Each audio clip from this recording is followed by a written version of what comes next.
Assalamualaikum warahmatullahi wabarakatuh. Kembali lagi di video saya. Semoga hari ini penuh berkah dan ketenangan.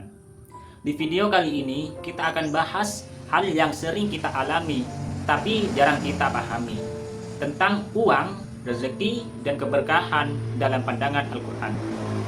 Pernah nggak kamu sadar, kita sekolah selama 12 tahun, kuliah 4 tahun, bahkan ada yang lanjut S2 sampai S3.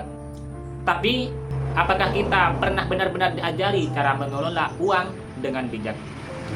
Kita hafal rumus fisika, tahu sejarah dunia, tapi saat gajian baru seminggu uang sudah entah kemana. Kita tahu cara mencari uang, tapi tidak tahu cara menjaga dan memanfaatkannya. Ironisnya, banyak dari kita mencari solusi keuangan dari buku-buku barat atau seminar bisnis mahal. Padahal jawabannya sudah Allah turunkan sejak 1400 tahun yang lalu. Lengkap dengan logika, nilai moral, dan panduan nyata dalam kehidupan. Masalahnya, ilmu keuangan dalam Al-Quran jarang banget diajarkan secara utuh. Padahal, kalau kita mau gali, di sana ada kunci untuk keluar dari tekanan hidup, mengelola harta dengan sehat, dan yang paling penting, mendapatkan berkah. Oke, kita mulai dari dasarnya. Selama ini, kita sering menganggap rezeki, uang, padahal makna rezeki dalam Al-Quran jauh lebih luas. Rezeki bukan hanya isi dompet atau saldo rekening, tapi juga waktu, kesehatan, relasi, ide, kedamaian hati, bahkan udara yang kita hirup. Ada orang yang kerja 12 jam sehari, tapi hidupnya gelisah. Ada juga yang penghasilannya biasa saja, tapi keluarganya harmonis, badannya sehat, dan hatinya tenang. Secara angka mungkin kalah, tapi secara rezeki bisa jadi jauh lebih kaya. Allah berfirman dalam surah Al-Baqarah ayat 3, dan mereka menginfakkan sebagian dari rezeki yang kami berikan kepada mereka. Artinya, rezeki itu segala pemberian Allah yang bermanfaat, bukan hanya uang. Kalau kita sempitkan rezeki hanya pada materi, kita akan mudah stres, iri, dan merasa gagal. Tapi kalau kita pahami bahwa rezeki itu luas, kita akan lebih bersyukur, lebih tenang, dan lebih stabil secara mental. Jadi pelajaran pertama, ubah cara pikirmu tentang harta. Karena yang membuat hidup sempit bukan kurangnya uang, tapi sempitnya cara pandang. Sekarang kita masuk ke prinsip pengelolaannya. Al-Quran mengajarkan logika keuangan yang sangat praktis. 1. Jangan boros dan jangan pamer.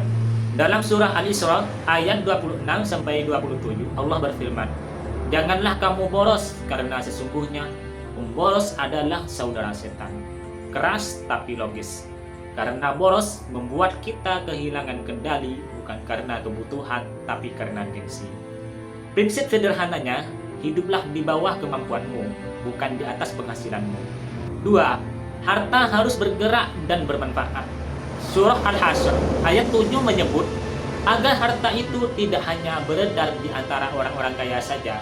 Artinya, kekayaan harus mengalir, bantu perputaran ekonomi lewat sedekah, infak, investasi halal, atau bantu usaha kecil tumbuh.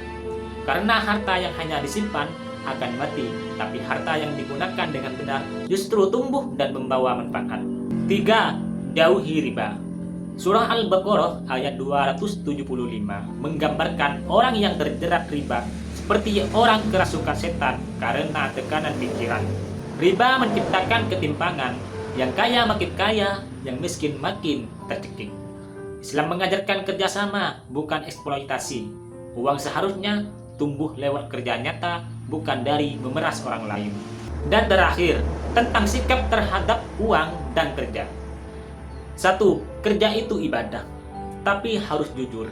Surah Al-Mulk ayat 15 menyebut, berjalanlah kamu di muka bumi dan carilah rezeki Allah.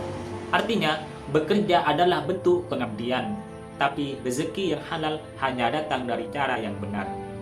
Karena gaji besar tanpa kejujuran tak akan pernah membawa ketenangan. 2. Jangan jadikan uang sebagai tujuan. Surah At-Takasur mengingatkan, bermegah-megahan telah melalaikan kamu. Berapa banyak orang mengejar uang, tapi kehilangan keluarga, waktu, bahkan dirinya sendiri. Padahal, uang itu alat, bukan tujuan. Jika uang jadi pusat hidup, maka kita tidak akan pernah merasa cukup. 3. Berbagi tidak mengurangi, tapi menguatkan. Surah Al-Baqarah ayat 261 menggambarkan sedekah seperti benih yang tumbuh menjadi pohon dengan 700 biji. Artinya, setiap kebaikan yang kamu keluarkan akan kembali dalam bentuk keberkahan. Al-Quran bukan hanya kitab ibadah, tapi juga buku kehidupan, lengkap, logis, dan penuh hikmah, termasuk dalam urusan keuangan. Kalau kita mau keuangan yang sehat, stabil, dan berkah, belajarlah dari prinsip keuangan Qur'ani ini. Pahami rezeki dengan luas, kelola harta dengan bijak, dan gunakan uang untuk mendekat kepada Allah, bukan menjauh. Terima kasih sudah menonton. Kalau kamu suka dengan konten seperti ini, jangan lupa like, komen, dan share. Sampai jumpa di video berikutnya. Assalamualaikum warahmatullahi wabarakatuh.